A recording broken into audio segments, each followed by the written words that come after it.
Hello, everyone. Welcome to Ecclesia this week. Glad to have you join us online or watching later on the recording. And man, we look forward to hopefully meeting in person pretty soon. The numbers keep going down, and people keep getting their vaccinations and all those things. I think it won't be too long. So we anticipate that day. We are all tired of not getting to see each other in person and hug necks and all that. So if you happen to be with us, for the first time, just surfing by and happened to catch it. This is Ecclesia Hattiesburg Televangelist Edition, and we are a non-denominational faith community that meets in Hattiesburg, Mississippi. We spend most of our time and energy on money and everything else, trying to serve our community, leave this world a little better than we found it. And so this is a strange time in our history to have to do all this, but we are glad to feel like we're getting close to the end of it. I want to give you a quick announcement, which is, as those of you who are part of Ecclesia know, each Christmas we take up a kind of special month-long offering, and so it's something that's outside of our budget, outside of our normal spending. We a lot of times end up going overseas with something like that. We've built some clean water wells, we've helped build some orphanages. And even though we're a small group of people, I'm always very excited at how generous everyone can be to help those who need it most. And this year, we actually decided to kind of focus on our own community. And we know that food and food security is a big deal right now, and that some of our local agencies have been stretched really thin. And the leadership team at Ecclesia got together and decided to support Edward Street Fellowship Center, who, of course, has an amazing food pantry, free medical clinic, just does all kinds of great work.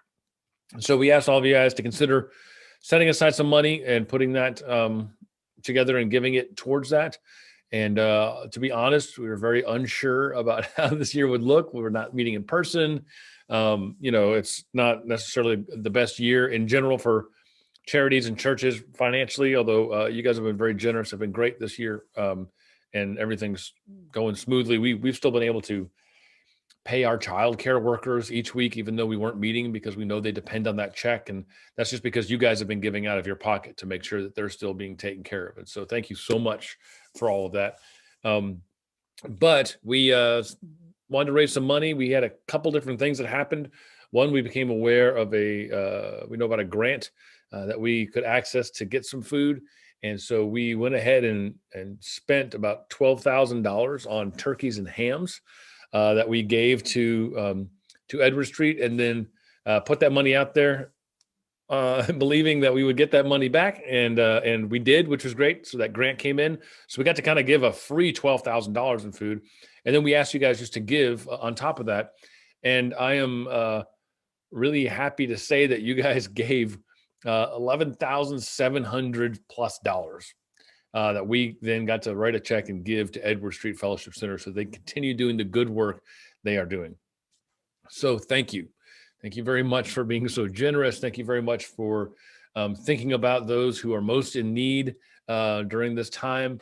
And just thank you for being the kind of community that even in a year where everyone, it feels like, is kind of contracting a little bit and working out of self-protection, you are still thinking about others and serving. And I'm just grateful to get to be a part of things with you guys. So that was good news. So really all in all, almost $24,000 worth of food and money given to Edward Street. And so thank you for the leadership team, and thank you for all of you at Ecclesia. All right, so we've been moving through the book of Mark in the lectionary text, and today's text is one of those somewhat messy ones in the New Testament, because there's demons and exorcisms and all kinds of stuff, and depending on where you come from and what your religious or church history might be, those can be very uncomfortable kind of passages. I'm going to go ahead and tell you that what I'm not going to do this week is spend any time really trying to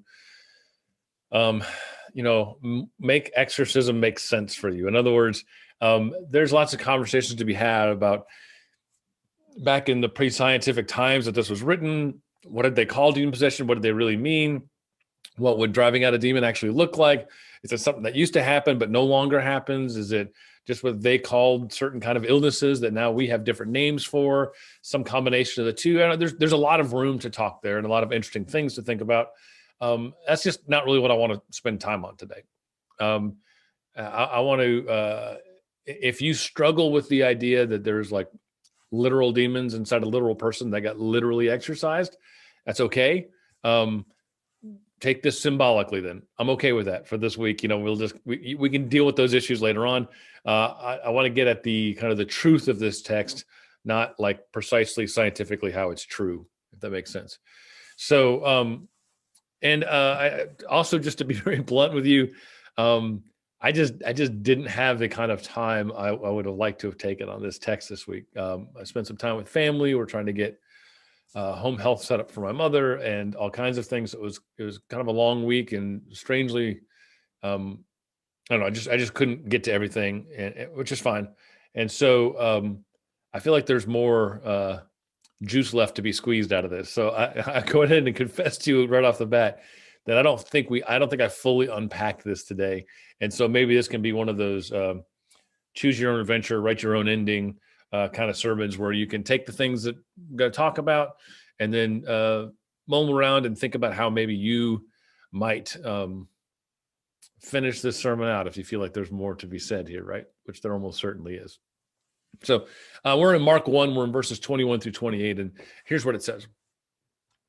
It says, they went to Capernaum, and when the Sabbath came, he entered the synagogue and taught. Now, this is in Mark, this is the first time he's doing really a public teaching ministry. He's been baptized, heard from God, been to the desert, faced all the temptations, went out, called disciples to follow him, and now he's kind of doing his first public teaching. So he entered the synagogue and he taught. Verse 22, they were astounded at his teaching, for he taught them as one having authority, and not as the scribes. Kind of hurts a little bit if you're one of the scribes. But they were astounded at his teaching, for he taught them as one having authority, not as one of the scribes. Just as there was in the synagogue, just then there was a man in the synagogue with an unclean spirit. And he cried out, what have you to do with us, Jesus of Nazareth? Have you come to destroy us? I know who you are, the Holy One of God.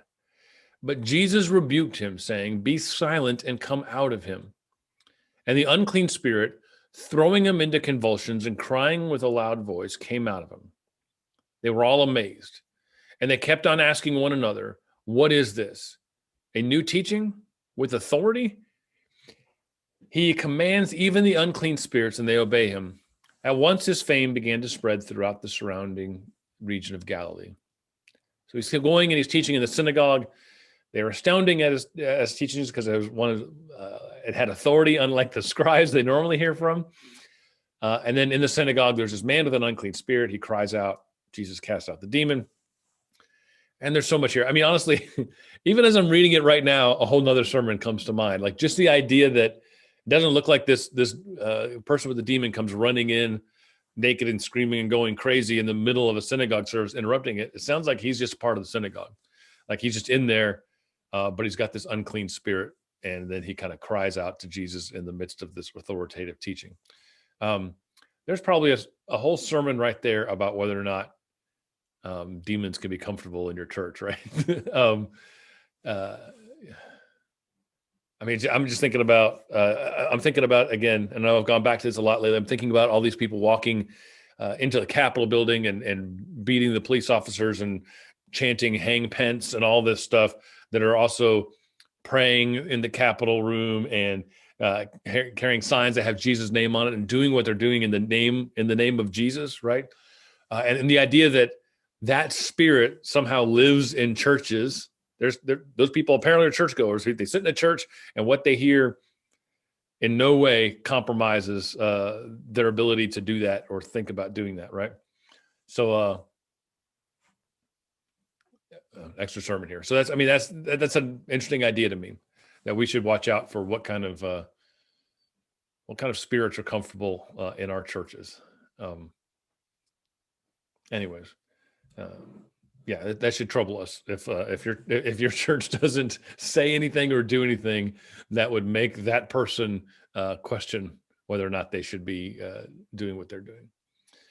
Anyways, but there's some interesting things that are happening here, and that was not the intended sermon, and just goes to show that ADHD even exists when you're by yourself in a room recording something. So I think one of the things that really kind of struck me that I'm going to go with this week, although there's obviously a lot here, is this kind of lack of space in this story between teaching and the miracle, right? Teaching and what Jesus ends up doing by casting out this demon. Because if this story were to take place today, and in today's mindset and the way we think, it really kind of wouldn't make sense, right? Because we don't think, we have separated out teaching from acting and doing, right? We separated out teaching from powerful acts of mercy or healing. Those two things are very separate things. And what you see here is Jesus gets up to teach. They say he's got and then the authority of teaching and what they are so amazed by is attached to what he does, right? Attached to what he does. They're amazed and they kept asking one another, what is this? A new teaching with authority. He even commands the unclean spirits to come out. If I right now in front of a group of people literally cast out some demons or healed someone who had never walked and they were walking in, or any of those kind of things, we wouldn't even talk about that as teaching. We would talk about that as basically, a magic trick, or talk about that as some kind of miracle. And we don't think about teaching and those works as the same thing. Yet they're kind of used interchangeably in what is an odd way. The scripture, to me, in my modern ears, reads strangely, right? Because we've just separated those things out from each other, right? To our minds, you can be a great teacher. You can teach all the right things. You can be completely right in what you were saying and teaching, and actually have no power and not be doing anything, right? Those are separate things. There's a deep divide between teaching and healing, right? I mean, again, if this happened today, we would freak out over the miracle and wouldn't even refer to the teaching here. Or maybe someone examined the details of the teaching and decided if they agreed or disagreed with them, and then maybe they would disavow the miracle altogether if they didn't fall in line on their teaching. I mean, I think historically we have let these things be separated, and maybe this story demonstrates to us that they're not supposed to be at all. For us, teaching authority is kind of to say a teaching is good or teaching has authority is to say it's very orthodox, that it checks all the right boxes, that it's intellectually sound and theologically astute, and it has all those things, right? It has nothing to do with practice. It has nothing to do with what's actually happening in the world because of it, right? So I grew up in a fairly conservative denomination that was very kind of theologically rigid, right? We studied theology a lot, and we had these certain points of theology that everything kind of rode on, and so we felt very good about who we were and how secure we were in our faith and how we had the right answers. That was just kind of what I grew up in, right? So my church knew about the charismatic churches in town too, and you couldn't get more different from us in those charismatic churches, and we knew that those charismatic churches had no real authority, right? They didn't believe in the finer points of theology that we did, that we thought were, you could not divorce from anything else, right? So they didn't believe in those few points of theology. They didn't respectfully sit completely frozen during the service, as all good Christians did, right? Very disrespectful. They would raise their hands or do any of those kind of things, right? They would they had drums in church. Drums in church? Are you kidding me? Yes, there's no authority, with that kind of blasphemy, right? Another big one for us is some of them, they allowed women to preach, and that was, I mean, inconceivable in the tradition I grew up in, right? I mean, they allowed women to preach, which means they didn't really actually believe the Bible, right? I mean, they could have resurrected someone in front of us, and we would have found a way to make that evil and non-orthodox and unchristian, right? Because they just didn't have authority, because they didn't believe the right things. They didn't check the right boxes. Their teaching, and their acts and whatever they might do, those were very separate things, and one disqualified the other, right? And of course, I ended up with friends that were part of the charismatic tradition, and some whose parents were like ministers and stuff in the tradition. And the truth is, they knew that my church had no authority, right? We recited these written prayers. We didn't really talk to God ourselves. We were just reading what other people had written. We didn't speak in tongues, and we didn't raise our hands, so we weren't really filled with God's Spirit. We didn't go door to door and really vigorously evangelize to people. And so our church might very well feed and clothe and love and support people. We might very well do wonderful acts of mercy in the community. We could do all those, but we had no authority because our orthodoxy disjoined us from what was legitimate in their eyes. Like there was no real spirit behind it to them, because these things kind of are attention to each other, and one disqualifies the other. They aren't really the same thing. And nowadays, it's really, we're probably less. This happens less because of our denominational affiliations than probably our political affiliations. That seems to be how we let ourselves get defined so easily nowadays. Our orthodoxy comes more from politics than denominations. If you're a conservative person, a liberal could be committed to justice and acts of mercy and reconciliation and all kinds of wonderful things in the world. But because they are liberal, because their teaching is wrong, they're going to be a Marxist, critical race, commie, socialist, fascist, right? Never mind that some of those things don't even work together.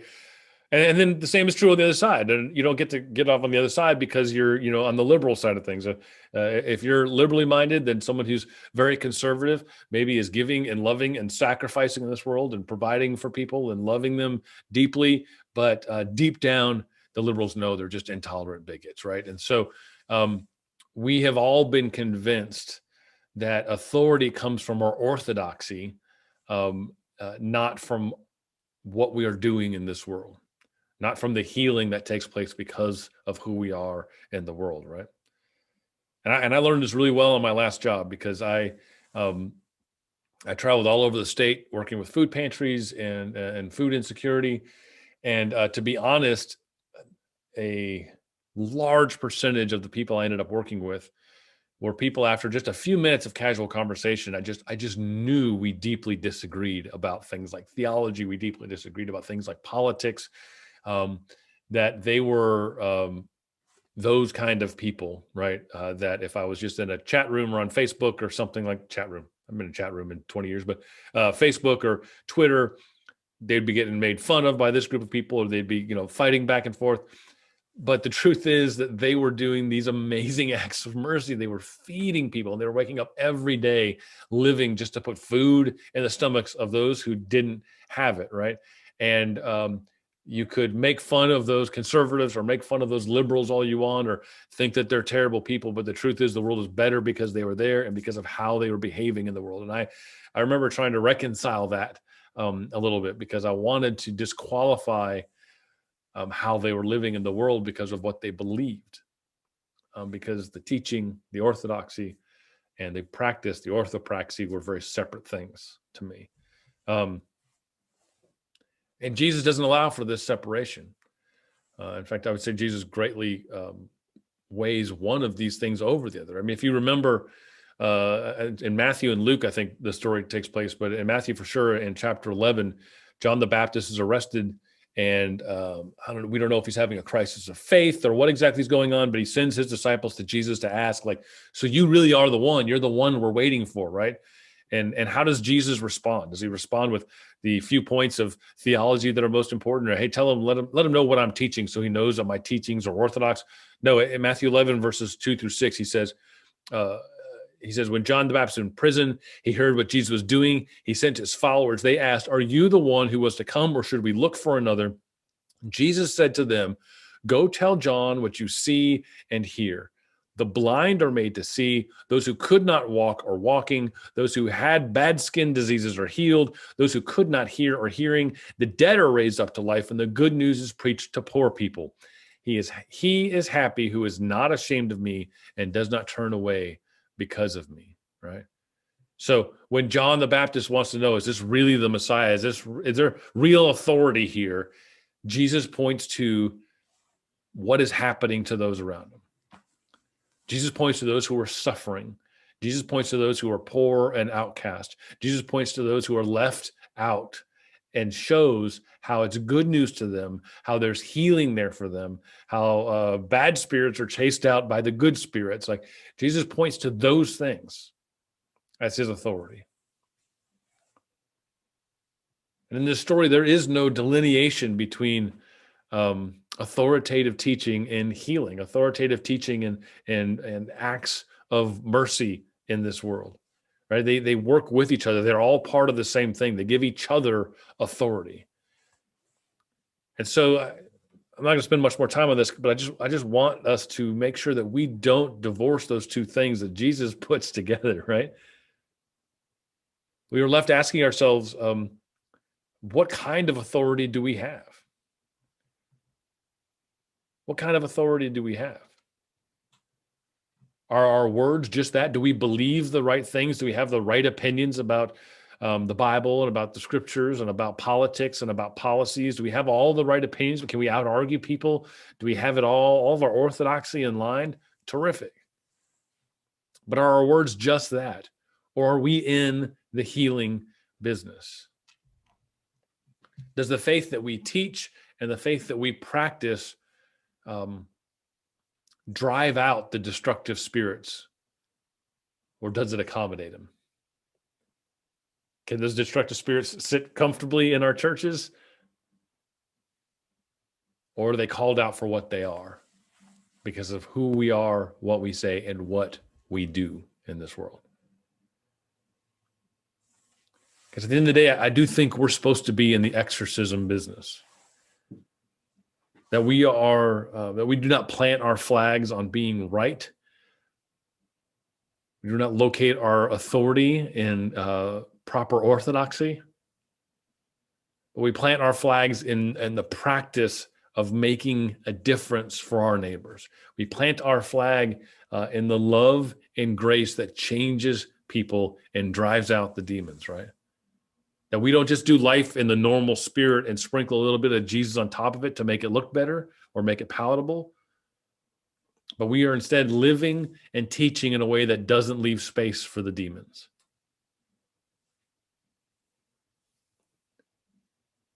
That the spirit with which we do these things is the spirit of love and grace and peace, right? Of gentleness and self-control and all of these things.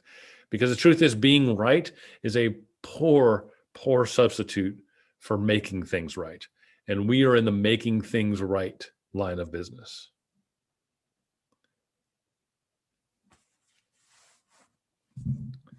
I think there's probably more there, but honestly, that's all I've got. Maybe we just take some time to think about, honestly, the world just needs a lot less of people believing they're right and a lot more of people trying to make things right. May we be the latter and not the former. Okay. Peace be with you.